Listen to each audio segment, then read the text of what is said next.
Antes de eu entrar propriamente na mensagem, deixa eu falar sobre um jovem que deixou marcas na história. Esse livro, Mochila nas Costas e Diário na Mão. Esse título é típico do reverendo Elben César, um homem sensacional e que tem uma visão maravilhosa. E quando você lê esse título, Mochila nas Costas e Diário na Mão, você logo pensa num jovem viajando. De fato, é a história de um jovem chamado Archibald Green Simonton, que foi um missionário presbiteriano que chegou no Brasil em meados do século XIX, e essa é a razão pela qual nós temos hoje no Brasil igrejas presbiterianas espalhadas por todos os cantos. Temos o Instituto Mackenzie, também espalhado por várias cidades no Brasil. Diz aqui, ele organizou o primeiro jornal protestante da América do Sul em 1864, a primeira escola paroquial em 1866, o primeiro seminário teológico protestante da América do Sul em 1867, ordenou o primeiro pastor legitimamente brasileiro em 1865. Só que ele desembarcou no Rio de Janeiro em 1859 e morreu em 1867 de febre amarela aos 34 anos. Tão pouco tempo, tantas coisas. É um bom exemplo de vidas que não são meramente vividas, mas vidas que são usadas para a honra, para a glória de Deus, fazendo diferença. Qual é a marca que você vai deixar? Bem, o tema que nós temos trabalhado, radicalmente cristão, espiritualidade com princípios numa sociedade sem parâmetros, tem como base as cartas de Paulo ao seu filho na fé, Timóteo. Paulo escreve 2 cartas a Timóteo. Timóteo é um jovem pastor que se encontrava numa cidade chamada Éfeso. Éfeso fica ali na Ásia Menor, atualmente a região da Turquia. Naquela cidade de Éfeso, no primeiro século, 2 eram as grandes características daquele centro urbano. A primeira é que aquele centro urbano era um grande centro comercial. Muitas pessoas passavam por ali para fazer negócio. Muito dinheiro circulava em Éfeso. Logo, Éfeso tinha uma cultura grandemente caracterizada pelo consumismo. Ok? Segunda característica. No centro da cidade de Éfeso existia o templo à deusa Diana, ou a deusa Artemis, a deusa da fertilidade grega. Os cultos a Artemis giravam em torno de grandes orgias sexuais, fazendo com que a cidade de Éfeso estivesse dentro do quadro do turismo sexual da época. Homens se deslocavam para ali. Dizem alguns historiadores que cerca de 6.000 prostitutas cultuais trabalhavam no templo a Diana. Logo, Éfeso, além de um grande centro comercial, era caracterizado pela sensualidade. Éfeso respirava sexo. Éfeso transpirava sexo. Em todos os cantos da cidade que você olhasse, você ia ter marcas da sensualidade gerada pelo templo de Diana. Nós estamos partindo do seguinte pressuposto.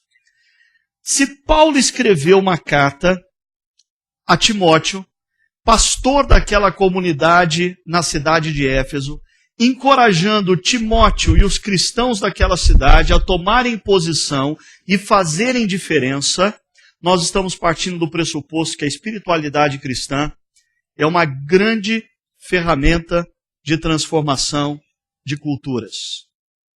Quando pessoas... Agora, presta atenção numa coisa aqui. Quando pessoas compreendem o que Jesus Cristo veio fazer na história, quando pessoas compreendem a profundidade do significado da morte de Jesus naquela cruz, quando pessoas se rendem ao amor de Deus oferecido naquela cruz e decidem efetivamente se tornarem discípulos de Cristo, a vida dessas pessoas se transforma num grande canal de transformação cultural e social. Quando pessoas assumem um compromisso sério e profundo com a espiritualidade cristã, a presença delas, o comportamento delas, as palavras delas transformam famílias, transformam ambientes de trabalho, transformam cidades, transformam nações. Em tese, então, eu estou dizendo que quando um discípulo de Cristo, um discípulo legítimo de Cristo, alguém que com toda a profundidade entendeu a mensagem do Evangelho, abraçou isso e disse: Deus, eu quero ser discípulo de Cristo na história. Quando um discípulo de Cristo adentra numa empresa, aquela empresa passa a conviver com uma luz que se propaga através daquele discípulo, que gradativamente vai dissipando todos os cantos de trevas. Estou dizendo que quando um discípulo de Cristo entra no Congresso Nacional, com a luz de Cristo que vaza através dele, as trevas deveriam se dissipar. Com isso eu estou dizendo também que se nós não temos assistido no nosso país uma transformação cultural e social consistente, é porque alguma coisa existe de errado nas nossas igrejas e principalmente no evangelho que as nossas igrejas estão transmitindo. Porque o evangelho de Cristo, quando compreendido e abraçado, transforma vidas, transforma famílias, transforma cidades, transforma nações. Eu poderia passar a noite dando exemplos históricos disso para vocês. Mas alguma coisa de errado existe num país onde igrejas crescem numericamente, onde nunca nós tivemos tantos cultos transmitidos na televisão, no rádio, tantas missas, nunca tanto pastores e padres fizeram tanto sucesso na mídia com suas músicas e suas mensagens. No entanto, o nível de corrupção do nosso país aumenta a cada dia. A imoralidade se espalha por todos os cantos. Eu creio que quando nós compreendemos com toda a profundidade o que significa ser discípulo de Cristo e nos rendemos à proposta de Cristo, não tem outro meio das nossas vidas não serem transformadas e se transformarem num instrumento de transformação do meio em que nós estamos. Por isso, no primeiro domingo que nós estudamos nessa série, nós vimos que Paulo fala para Timóteo tomar posição. É o primeiro passo. Você quer ser instrumento de transformação social, você quer ser instrumento de transformação histórica, você quer ser usado por Deus para transformar o ambiente da sua família, o ambiente do seu trabalho, o ambiente da sua universidade, o ambiente da sua cidade, o ambiente do seu país, tome posição. Tome posição ao lado do Evangelho de Cristo. Procure compreender exatamente qual é a proposta de Cristo e se renda ao amor de Deus e se torne um discípulo de Cristo. Segunda coisa que nós vimos é que Paulo encoraja Timóteo a identificar na comunidade cristã homens irrepreensíveis. Identificar, formar, encorajar homens a tomarem uma postura de irrepreensibilidade na cultura e na sociedade em que vivem. Isso tem um preço. Represárias certamente virão. Mas só existe espaço para transformação quando existe confrontação. Só existe espaço para uma sociedade transformar os seus valores quando alguns homens decidem pagar o preço. E eu sei, você logo pensa assim, mas eu sou tão pouco, eu só tenho um negócio, eu só tenho uma empresa, eu só tenho um cargo importante, quem sou eu para mudar essa realidade? Eu diria, é por isso que a sociedade não muda. É por isso que a sociedade não muda.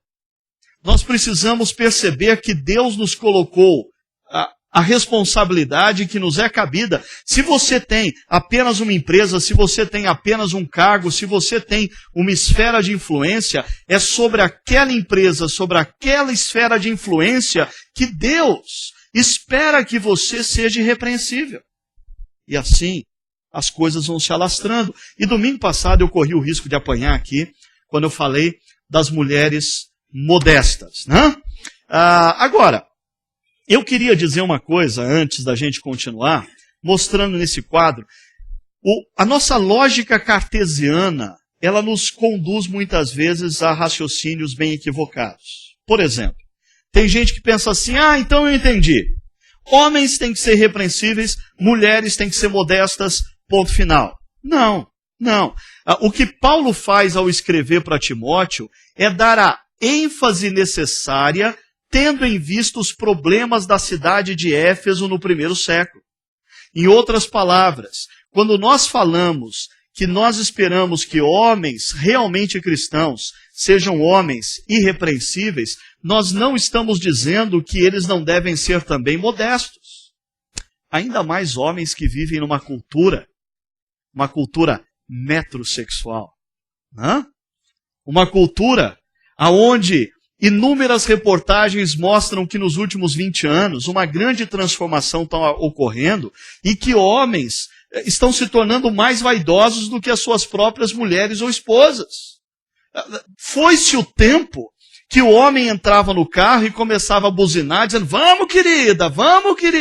Hoje em dia, não é muito incomum a mulher entrar no carro e falar, querido, vamos, e o cara está lá na frente do espelho ainda, e o cara está passando o perfuminho, o cara está arrumando o cabelinho, o cara está mudando a blusa 3, 4 vezes, o cara está escolhendo o relógio. Ei!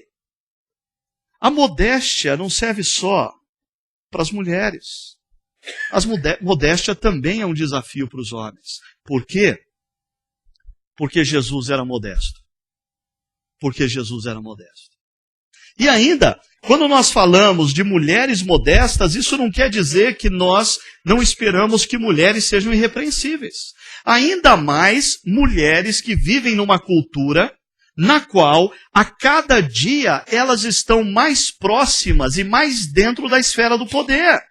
Mulheres estão na diretoria de grandes empresas, mulheres estão na prefeitura de cidades, mulheres estão em regiões de poder na esfera federal. Logo, nós esperamos também que mulheres que se dizem cristãs tenham também como marca a irrepreensibilidade.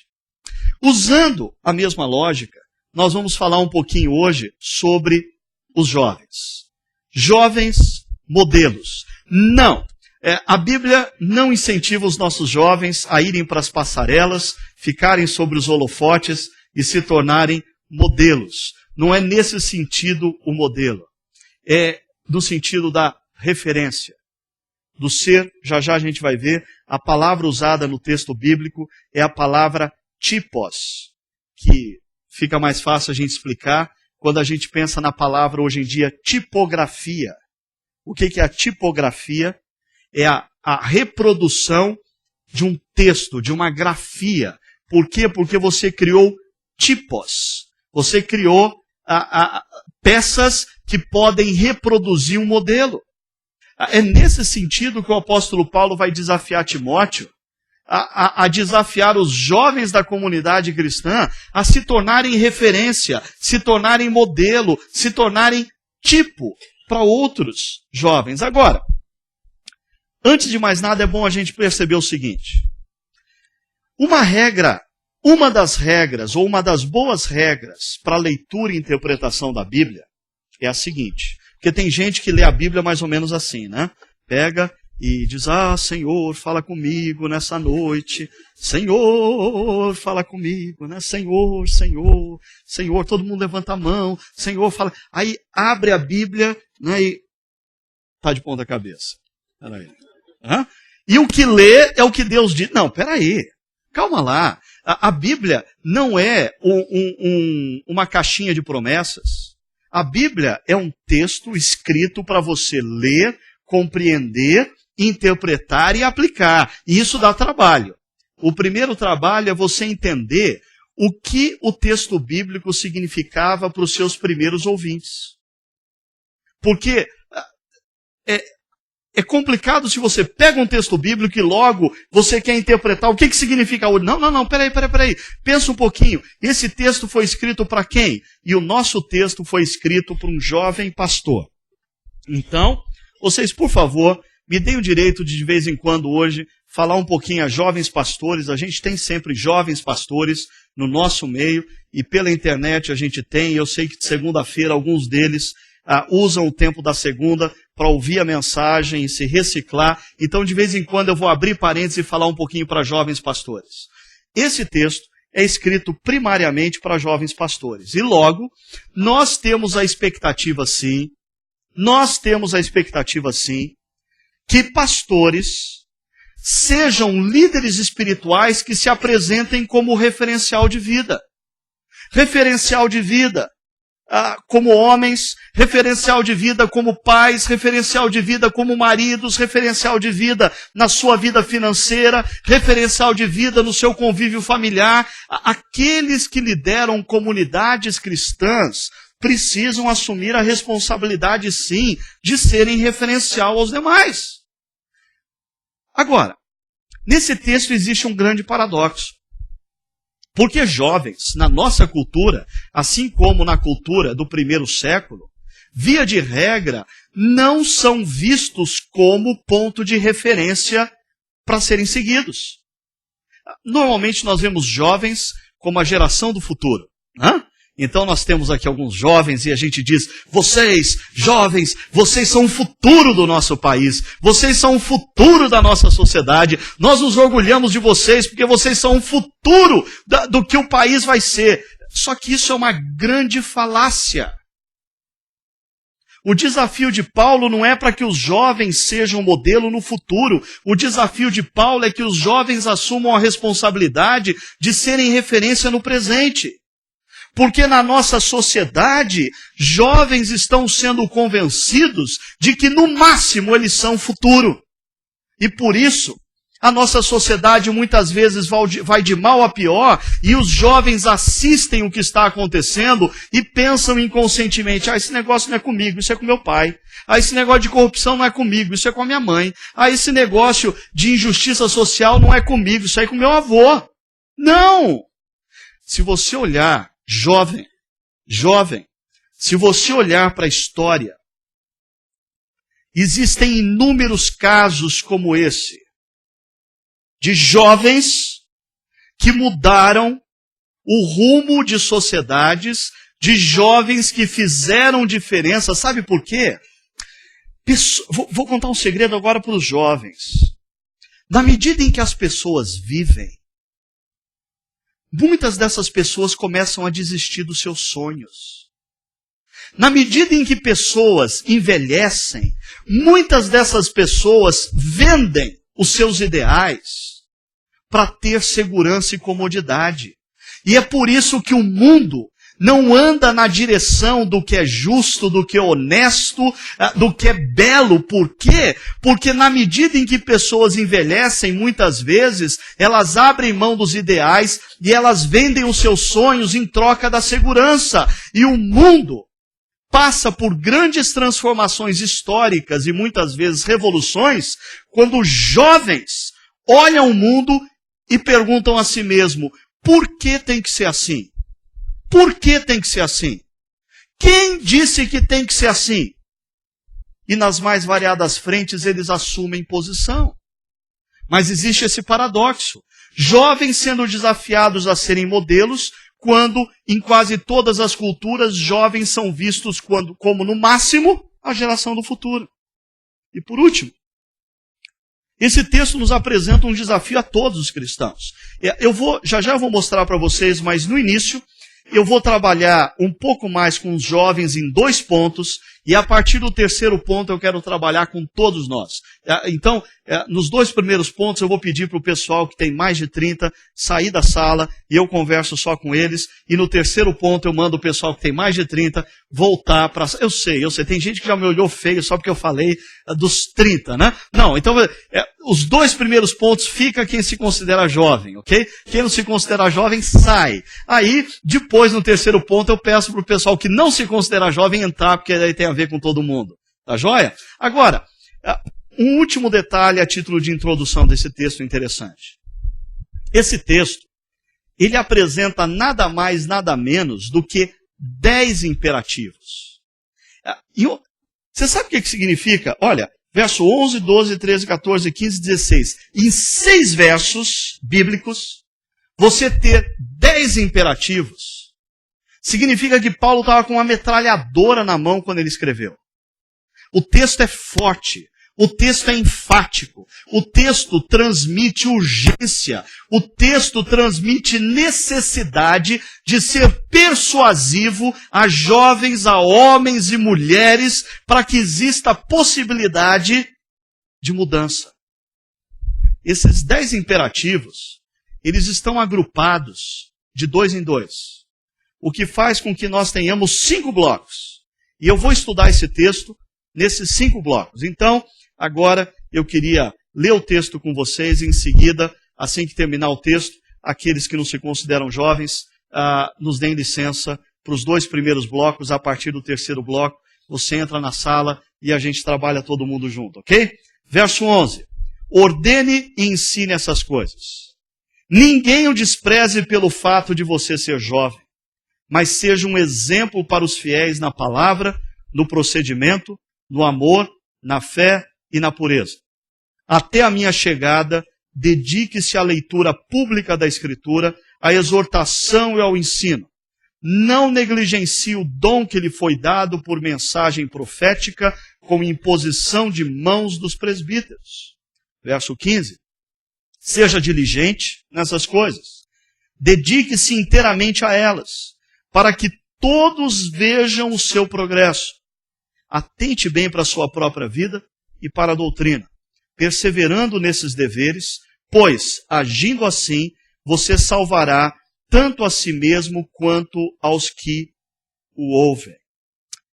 Bloco número 1. Assuma uma posição. Paulo diz a Timóteo, ordene e ensine essas coisas. Que coisas?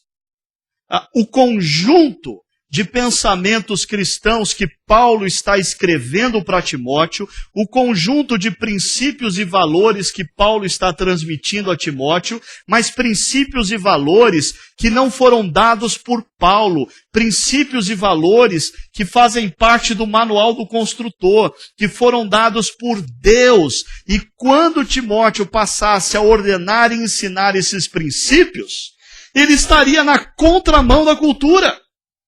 Olha só, o primeiro imperativo, ordene, é o verbo ordenar, que tem o sentido aqui, não de algo que eu decido mandar vocês fazerem, mas tem o sentido de eu entregar a vocês uma ordem que eu recebi de um superior.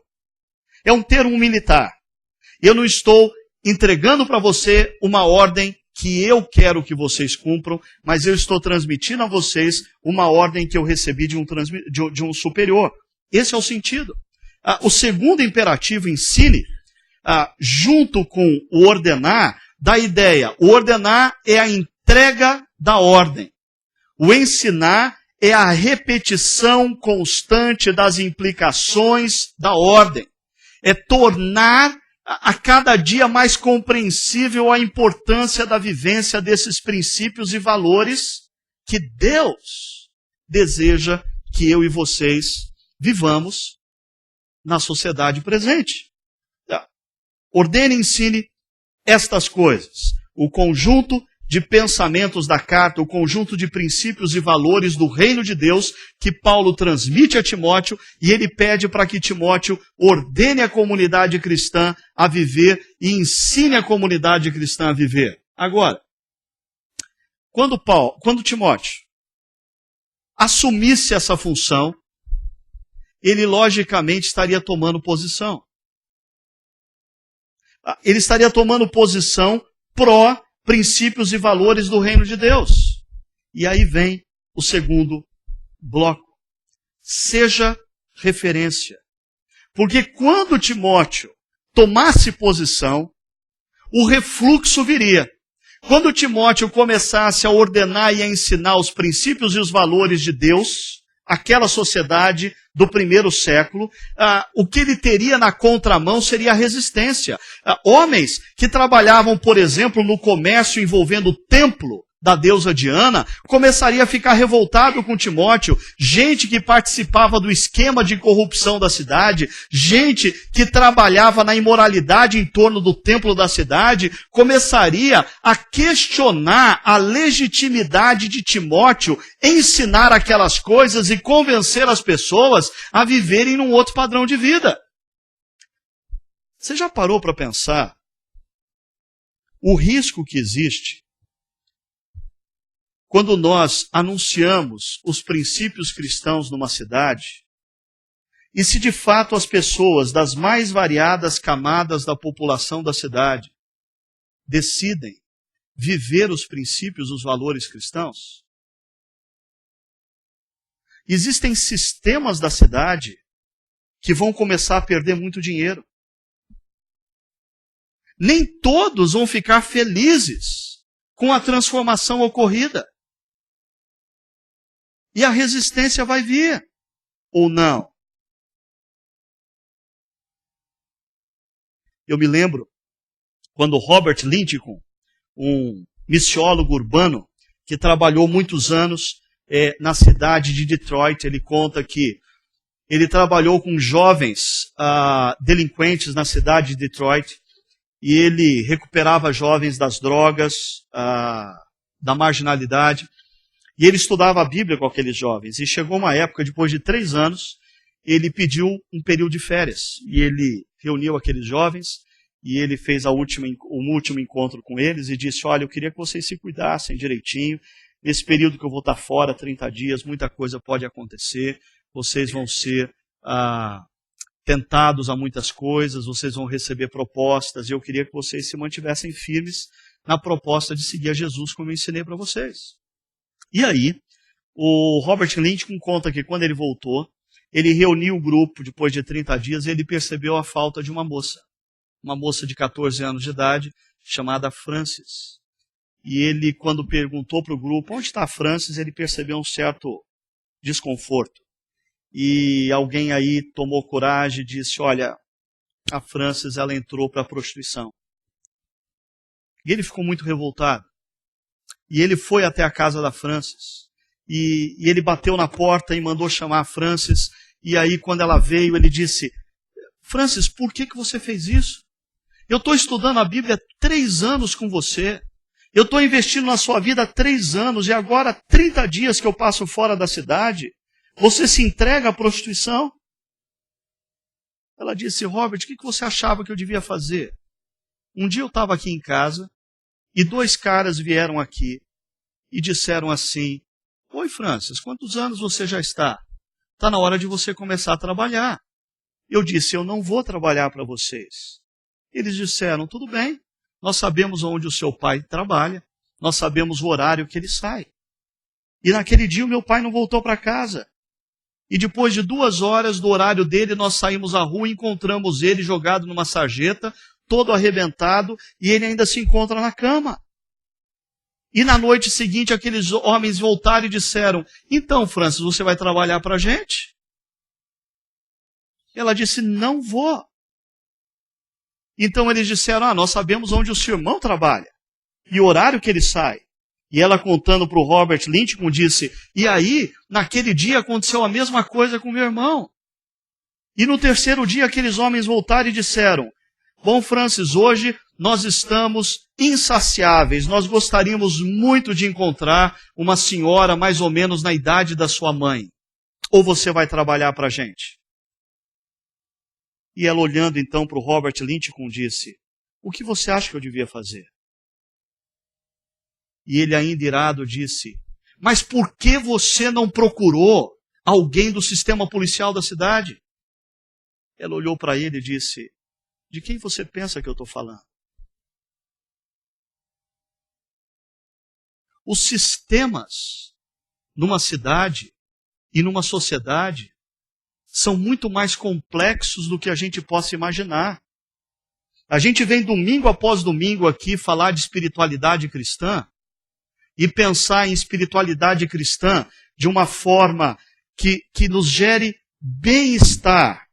Mas quando a gente pensa numa espiritualidade cristã que transforme a nossa cidade, nós estamos falando de princípios e valores que sabotam estruturas de corrupção, estruturas de opressão, estruturas de injustiça, das quais muitos de vocês são vítimas.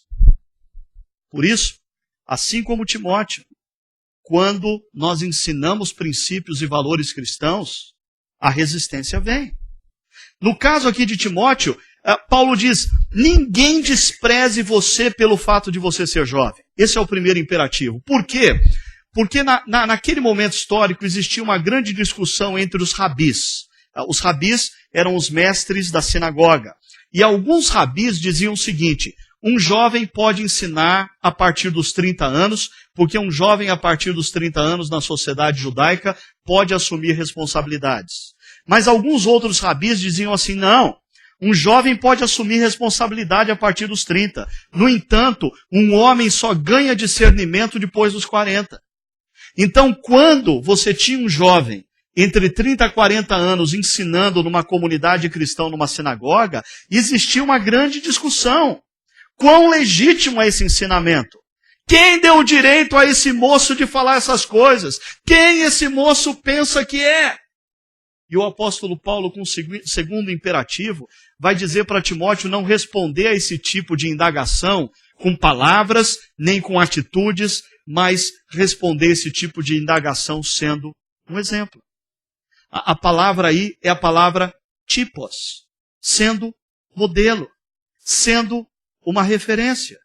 Sendo modelo, sendo referência no quê? Primeiro, na palavra. No ensino, na coerência do seu ensino. Segundo, no procedimento. Porque não basta a pessoa ensinar bem, não basta a pessoa ter uma comunicação boa. Se a vida da pessoa é incoerente com o que ela ensina, a vida dela fala mais alto do que o ensinamento dela. Por isso Paulo pede para Timóteo: seja padrão na palavra, seja padrão no procedimento, seja padrão no amor, na bondade para com os menos favorecidos, padrão na fé, na confiança do que Deus fez naquela cruz, padrão na pureza. E aqui, a palavra pureza está diretamente ligado à santidade e também à questão da sexualidade. O termo aqui está diretamente ligado à sexualidade. Paulo está dizendo: Timóteo, ensine e ordene essas coisas. E pessoas vão se levantar contra você. Mas aí você responde a essas pessoas, não com palavras, não com atitudes violentas, mas você responde com a sua vida. Responde com a sua vida. Responde com o seu ensino, responde com o seu procedimento, responde com o seu amor pelos menos favorecidos, responde com a sua fé, responde com a sua pureza sexual, responde com a sua vida, que a sua vida bela como Cristo seja a resposta a essas pessoas. Aqui eu fecho o discurso específico aos jovens, ok?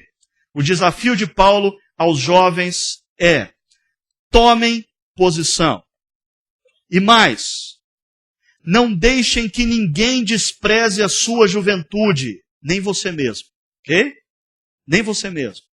Porque na nossa cultura, de tanto nós ouvimos falar que os jovens são futuro, e os jovens começarem a acreditar que os problemas que existem ao nosso redor, quem tem que resolver são os pais, e eles estão aqui para aproveitar, depois vai chegar o tempo da responsabilidade deles, jovens acabam desprezando a sua própria juventude. Olha, e mais tarde, quando você sonha em colocar alguns planos em ação, você lamenta não ter 20 anos. Não despreze a sua juventude. Não despreze o seu potencial. Não despreze o seu poder de fazer diferença nessa sociedade. Leia e estude a história e perceba os inúmeros exemplos de jovens que na história foram usados por Deus para fazerem diferença aonde eles viviam. Agora eu convido os que não se consideram jovens a entrar na sala e a partir do terceiro bloco a gente conversar um pouco mais. Paulo vai desafiar agora Timóteo a buscar convergência. E deixa eu dizer uma coisa aqui. A juventude é um momento muito propício para você atirar para tudo quanto é lado. Ok? Na juventude você tenta de todos os lados. Na juventude você paquera muito, você namora muito, você faz inúmeras faculdades muitas vezes, entra em vários cursos, sustenta aqui, tenta colar. Juventude é tempo de tentar. Juventude é tempo de atirar. Agora, chega um momento que você precisa começar a convergir, porque senão não dá tempo. Se você não começar a convergir, não dá tempo de você fazer diferença. Por favor, prestem atenção. Tem gente que na vida já alcançou os 40, os 50, os 60, os 70, quem sabe os 80, e ainda não convergiu. E você não vai deixar marca nenhuma, porque gente que vive a vida como uma cartucheira espirra chumbo para tudo quanto é lado. Atinge tudo. E ao mesmo tempo não marca decisivamente nada. A única chance de na sua vida você deixar marcas profundas, como esse jovem deixou, é você conseguir perceber o que Deus está fazendo na sua vida hoje, o que Deus está convidando você a fazer da avenida central da sua vida e convergir. Em outras palavras, fazer menos, mas com mais profundidade. Faça menos, mas com mais relevância. Faça menos, mas com mais impacto. Na medida em que você percebeu o que Deus quer que você faça. Olha o que Paulo fala ao jovem Timóteo. No caso dele, como um jovem pastor, Paulo diz: dedique-se à leitura pública da Escritura, à exortação e ao ensino. Existiam muitas demandas na comunidade de Éfeso. Existiam muitas possibilidades na comunidade de Éfeso. Mas Timóteo, como um jovem pastor, deveria se concentrar em quê? Na leitura pública das Escrituras, talvez um costume importado das sinagogas judaicas. Todos os domingos eles se reuniam, a sinagoga se reunia aos sábados, e um trecho das Escrituras era lido do Antigo Testamento, ou uma carta dos apóstolos era lida, em seguida vinha a exortação. A exortação poderia ser uma confrontação, ou poderia ser um consolo, a partir do que estava escrito. E poderia vir também o ensino. O que é o ensino? É uma explicação didática preventiva a partir do texto que foi lido. Paulo está dizendo: Timóteo, meu filho na fé, concentre-se naquilo que Deus mandou você fazer. Para de atirar para tudo quanto é lado e dedique-se à leitura pública das Escrituras, à exortação ao ensino. O verbo aí, dedicar-se, significa trazer à mente um ponto específico e concentrar-se. Se para jovens pastores esse texto nos desafia a voltarmos para o centro, a voltarmos a colocar o nosso esforço no que é a avenida principal, ao cerne, aos demais profissionais das mais variadas áreas, esse texto desafia você a pensar: você já conseguiu compreender na sua vida qual é o cerne do que Deus quer fazer através de você na história? Você já conseguiu entender qual é a avenida principal de Deus na sua vida para você parar de gastar energia nas transversais, para você parar de se dedicar tanto a vielas e a ruas transversais e passar a derramar o melhor de você na avenida principal que diz respeito ao cerne da sua missão. Você já compreendeu qual que é a missão de Deus para a sua vida? Eu diria, alguns de nós ganham consciência de qual é a missão de Deus para as nossas vidas como um todo. Outros ganham consciência de qual é a missão de Deus para as nossas vidas num determinado momento. A gente não sabe tudo que vem pela frente, mas a gente olhando o momento presente, olhando a situação dos filhos, olhando o momento dos filhos ou dos netos, olhando o momento profissional, olhando a sociedade em torno de nós, nós temos flashes do que Deus quer que nós façamos no presente. E pessoas que convergem se tornam relevantes. A única chance de você passar pela história e ser relevante é você perceber exatamente o que Deus tem para você como cerne da sua vocação e convergir. Não gastar energia com as transversais. Gastar toda a sua energia na avenida principal. O outro verbo desse bloco fala: não negligencie o dom que foi dado a você.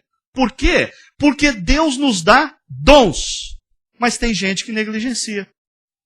Deus te dá dons, mas isso não quer dizer que você os usa. Deus te dá dons, mas isso não quer dizer que você está usando esse dom com excelência. O apóstolo Paulo está dizendo, Timóteo, faça o movimento da convergência na sua vida e use os dons que Deus tem te dado com excelência. Não negligencie o que Deus tem te dado, Timóteo. Quarto bloco. Torne visível o seu progresso. E aqui, antes de eu mostrar os imperativos, eu vou para o resultado final. O resultado final, no verso 15, diz: para que todos vejam o seu progresso. Para que todos vejam o seu progresso. Deixa eu transmitir isso na linguagem contemporânea. Para que o seu sucesso seja visível a todos. Interessante. Existem pessoas que se dizem cristãs e elas não trabalham bem, elas nunca são tidas como uma das melhores na sua esfera profissional. Na empresa em que elas trabalham, elas nunca estão no quadro dos melhores funcionários. E aí, quando você questiona esse tipo de gente, elas dizem assim: não é que eu sou cristão, eu sou humilde. Não é que eu sou cristão, eu sou modesto. Ei, calma lá. Calma lá. Esse texto diz para mim que assim como Paulo desafia o jovem pastor Timóteo a ser uma pessoa que o seu progresso era visível a todos, Deus se alegra quando aqueles que são discípulos de Cristo se destacam no que fazem pela honestidade e pela excelência profissional. Sabe por quê? Diferentemente da tradição católica romana da Idade Média, que trouxe uma bagagem para a nossa mentalidade brasileira, que diz que o trabalho é consequência do pecado, logo o trabalho é castigo, que trabalho é coisa para pobre. Assim que você fica rico, você não precisa mais trabalhar, sabe? Porque trabalho é castigo. E o brasileiro tem assim um sonho embutido na cultura dele. O cara faz 18 anos de idade, muitos dos brasileiros vão fazer uma faculdade não para exercer a profissão, vão fazer a faculdade porque eles precisam de uma faculdade para concorrer a um cargo público. E o sonho do brasileiro, aos 18 anos de idade, é se tornar funcionário público e começar a contar 25 anos para se aposentar com salário integral. Sabe o que isso faz na nossa cultura? A nossa cultura não preza pela excelência. A nossa cultura é tão utilitarista que transforma homens e mulheres em pessoas limitadas em simplesmente fazer. Agora, diferentemente dessa visão, a Bíblia nos apresenta uma outra visão do trabalho. O trabalho é fruto da vocação que Deus deu a você. Através do seu trabalho, você honra a Deus. Quando você trabalha e você faz bem feito o que você faz, Deus é honrado. Quando você, como advogado, como terapeuta, como profissional na área comercial, como professor universitário, faz bem feito o que Deus te colocou nas tuas mãos, sabe o que acontece? Deus sorri. Deus se alegra com o seu progresso quando o seu progresso é visível a todos. Pergunta. Hoje, profissionalmente, você é melhor do que você era o ano passado? Ah, Ricardo, sabe o que é? Que eu já comecei a pensar na aposentadoria, agora eu estou assim na inércia, eu estou esperando, né? Eu estou lá Chico Buarque de Holanda, à toa na vida, para ver a banda passar. Não quero mais me envolver com muitas coisas. Peraí, você está se esquecendo de uma coisa. O seu trabalho, Deus não deu para você mesmo. O seu trabalho é um canal para você manifestar a honra e a glória de Deus na sociedade em que nós vivemos. Você ser um profissional excelente é uma responsabilidade cristã. Você estar entre os melhores profissionais da sua empresa não é uma questão de vaidade e orgulho, é uma responsabilidade daquele que compreende que o trabalho é uma vocação cristã. Você ser tido como um dos melhores profissionais da sua área é para a honra e para a glória de Deus. Agora, a pergunta é, como? Os dois imperativos que seguem nos mostram. Primeiro, seja diligente. Seja diligente nessas coisas. Esse imperativo fala de uma atitude mental. Implica em refletir, analisar acerca dos caminhos e das estratégias. Esse imperativo nos fala de que alguém que quer buscar excelência no que faz, tem que se envolver intelectualmente com o que faz. Tem que se aprofundar intelectualmente no que faz. Tem que se dedicar intelectualmente no que faz. Progresso tem custo. Progresso passa pelo seu esforço em se dedicar intelectualmente. Agora, o segundo imperativo, dedique-se inteiramente. No português nós temos duas palavras aí, na verdade é um verbo só, que tem o sentido de estar completamente imerso.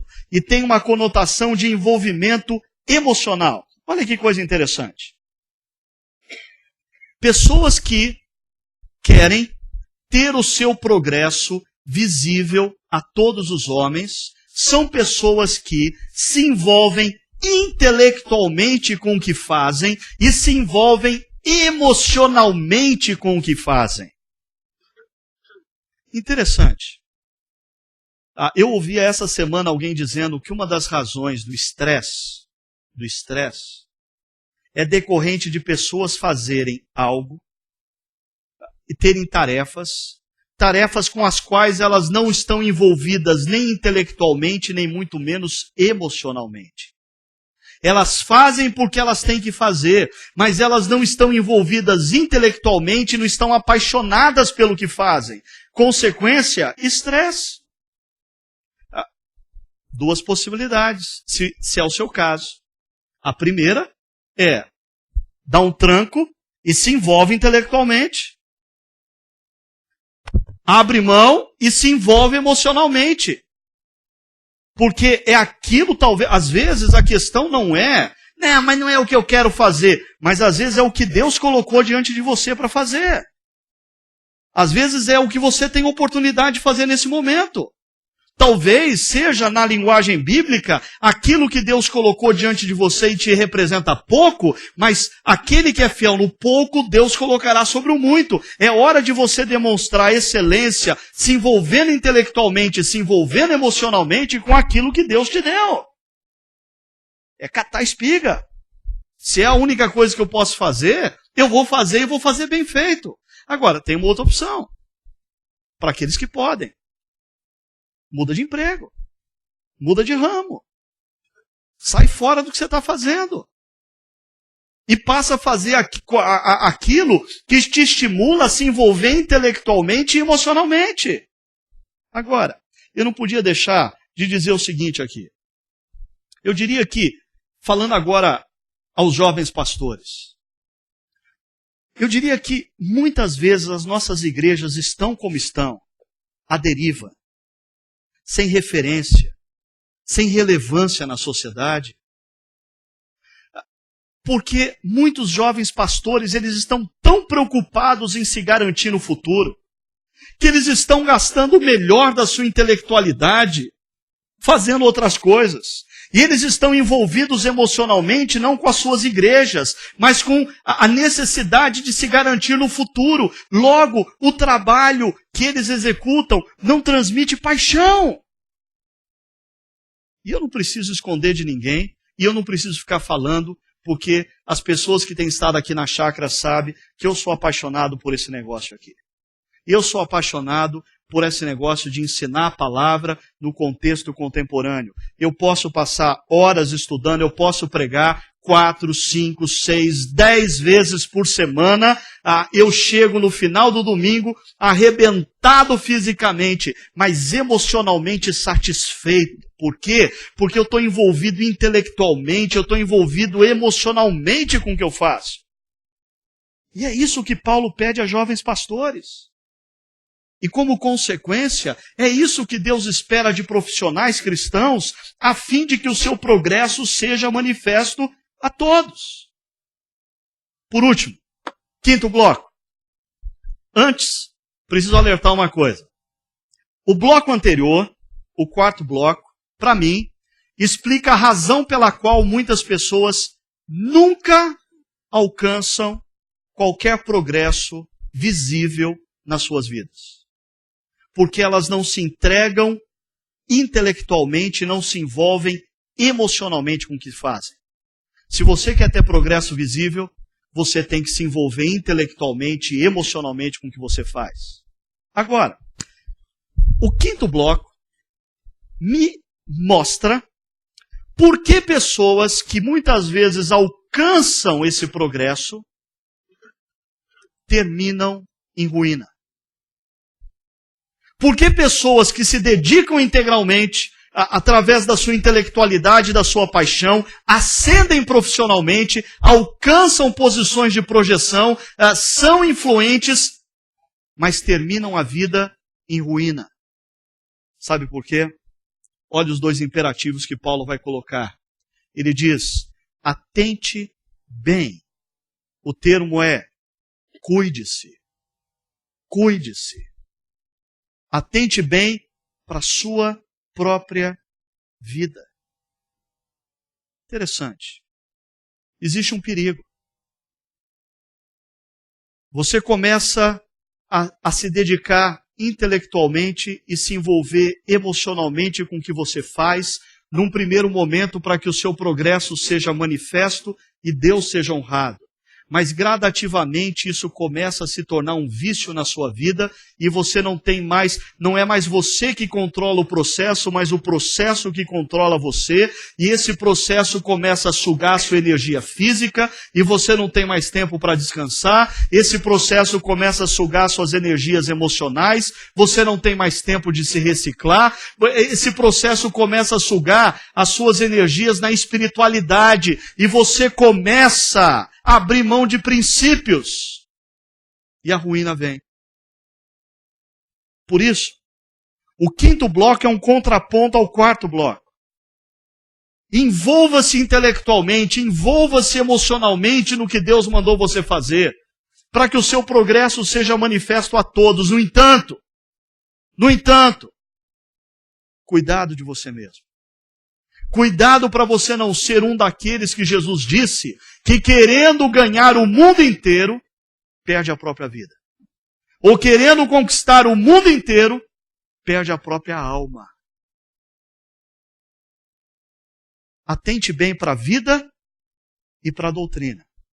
No caso de Timóteo, como um jovem pastor, ele estava cercado de indivíduos que estavam pregando heresias, e Paulo está dizendo para ele, olha, toma cuidado da sua doutrina, toma cuidado com o que você está ensinando, Timóteo. Sabe por quê?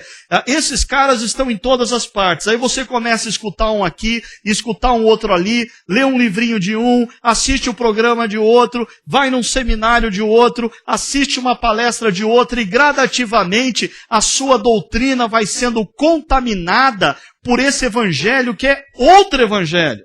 Por isso, toma cuidado da sua vida e da sua doutrina.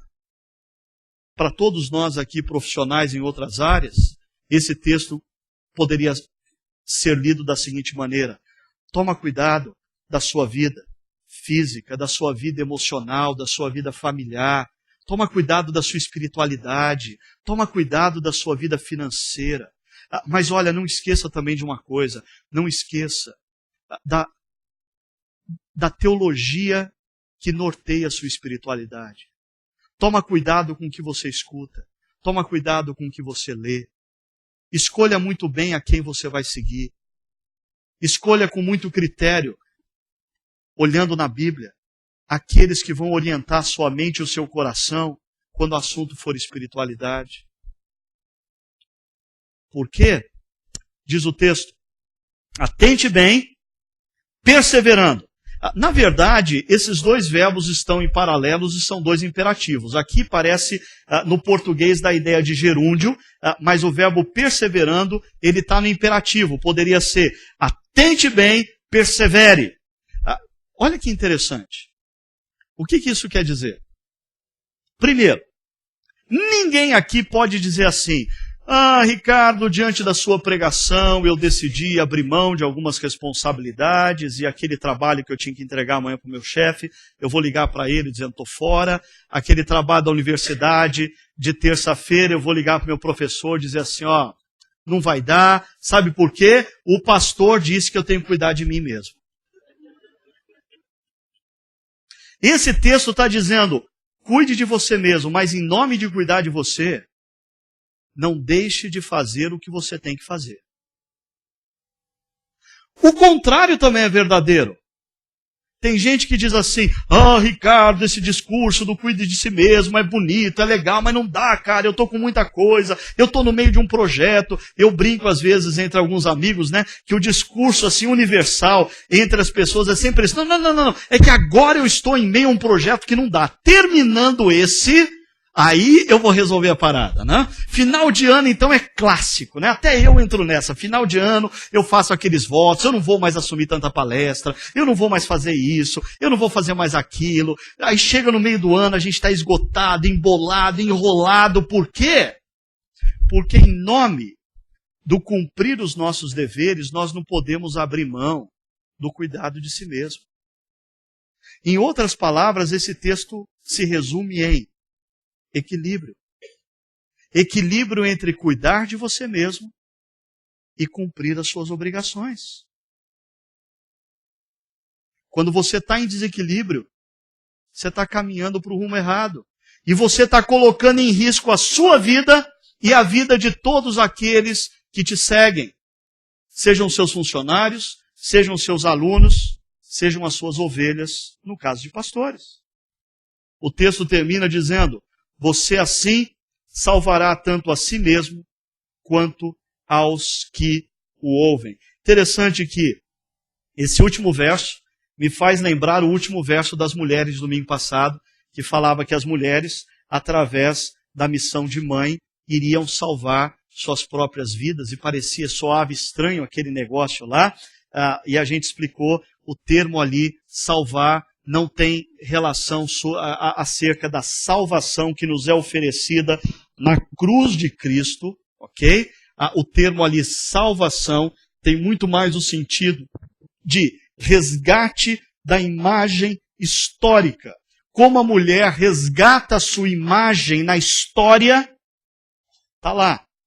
Como jovens resgatam a sua imagem na história, é o que esse texto diz.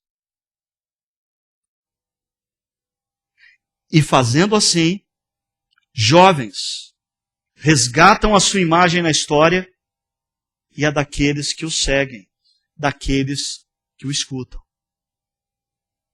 3 coisas para você ponderar. Primeiro, a todos nós. Em meio às muitas demandas da sua vida, e eu sei que não são poucas, em meio às muitas demandas, você já tem consciência do que envolve o cerne da sua vocação? E eu sei que essa pergunta é bem incômoda para aqueles que frequentam com regularidade a nossa comunidade. Porque ela emerge aqui umas 3 vezes por ano. E a gente vive num mundo que a gente vai tocando a vida, tocando a vida, tocando a vida, tocando a vida, e ninguém nunca nos para no peito para perguntar, escuta, qual que é a sua missão na história? Você já descobriu? Se não, você continua gastando tempo com vielas, com ruas transversais, e você precisa convergir. Você tem convergido? Você tem feito esse movimento do fazer menos para fazer com mais profundidade? Fazer menos para fazer com mais relevância? Segunda pergunta. Seu progresso no que faz tem sido evidente? Nos últimos anos, o seu progresso tem sido evidente a todos? Se não, você precisa reprogramar a sua mente e o seu coração hoje. Porque esse é o caminho através do qual Deus vai ser honrado através da sua profissão, através do que você faz.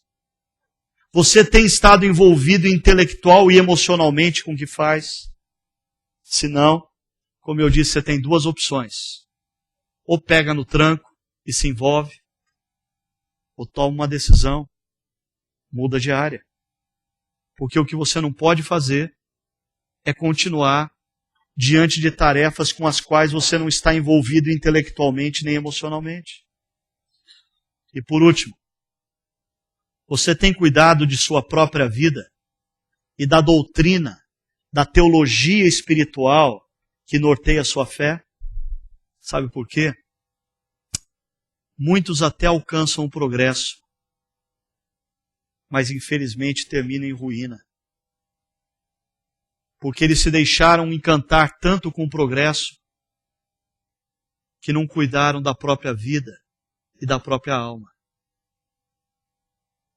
Essa última pergunta vale principalmente para jovens.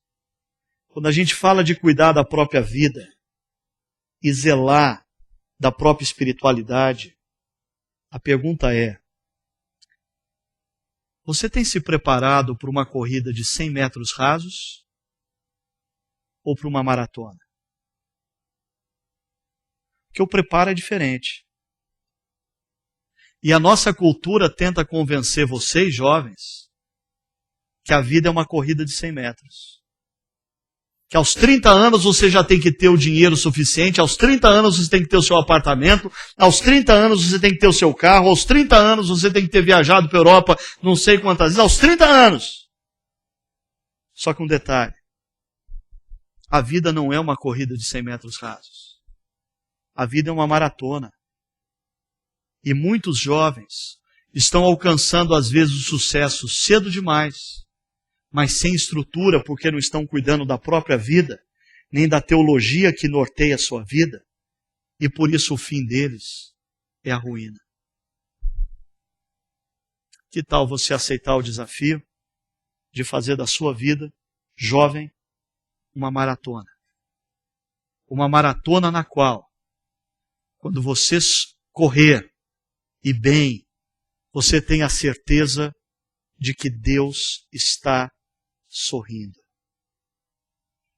Essa é uma frase de um outro jovem, Eric Liddell, que nas Olimpíadas da França, se não me engano, de 1924, ele foi como representante do Reino Unido e não correu a prova que lhe estava designada, porque as eliminatórias da prova aconteceriam num domingo. E ele entendia que no domingo ele não deveria correr. E Deus honrou porque ele fez isso para Deus. Ele então foi desafiado a correr uma prova a qual ele não estava preparado, que era a prova dos 200 metros. E ele teve que correr as 2 eliminatórias pela manhã e chegou à final no final da tarde. Eric Liddell era cristão. E ele escreve no seu diário a resposta a uma pergunta que a sua irmã fez a ele. A irmã dele perguntou: Eric, por que você corre? Ele respondeu no diário: eu corro porque eu sinto que quando eu corro, Deus sorri. E Eric Liddell correu aquela prova e foi medalha de ouro, bateu o recorde mundial e em seguida foi para a China ser missionário, aonde foi preso e morto. Mas ele marcou a história, porque ele viveu com relevância. Termino dizendo, a questão não é quanto a gente vai viver. A questão é como a gente vai viver. Porque tem muita gente na história que viveu muito. E a gente não sabe nem o nome deles. Mas tem gente que resolveu tomar posição e fazer diferença. E estes, a vida não foi uma questão de quantidade de anos. Foi uma questão de qualidade de história. E eu creio que quando jovens, homens e mulheres tomam essa decisão na história, na eternidade, Deus sorri. Vamos orar? Feche os seus olhos. E gaste um tempo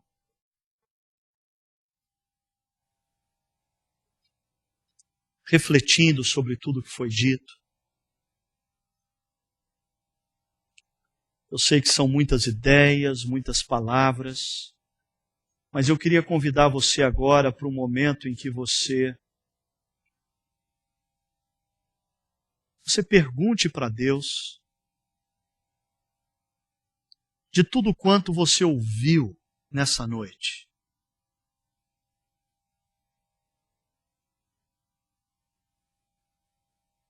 Qual é a ideia que Deus quer transformar no recado pessoal a você?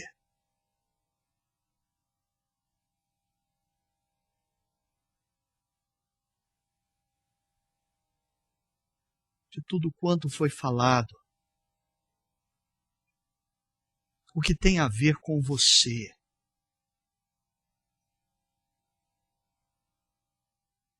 De tudo que foi refletido. Qual é o desafio que Deus traz a você?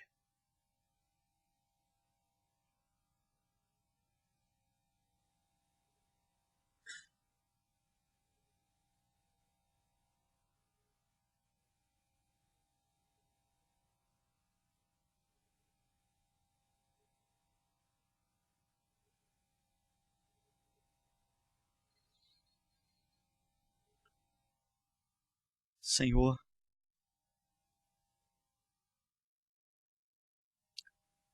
o Senhor conhece os nossos corações e as nossas mentes.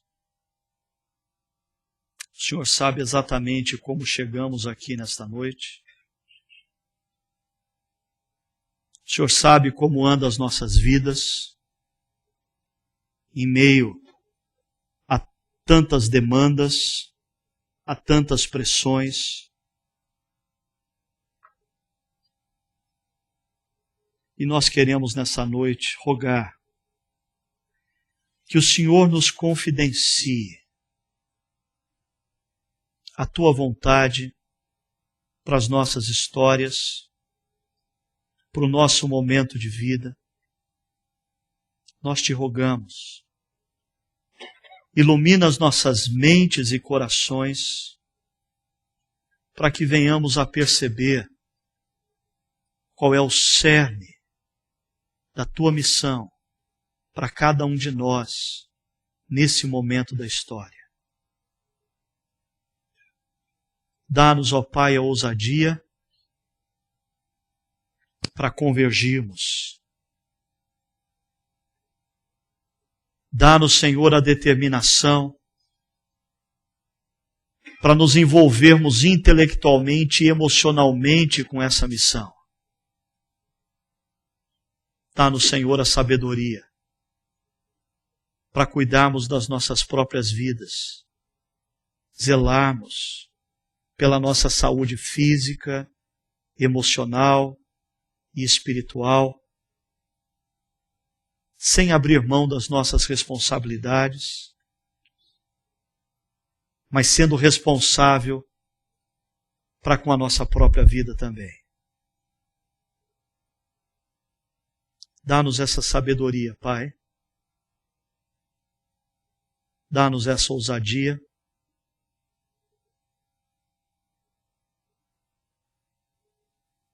E que nesta noite, homens, mulheres e especialmente jovens, estejam tomando uma decisão e estejam iniciando uma corrida na história que venha fazer o Senhor da eternidade sorrir. Nós oramos em Jesus. Vamos colocar em pé.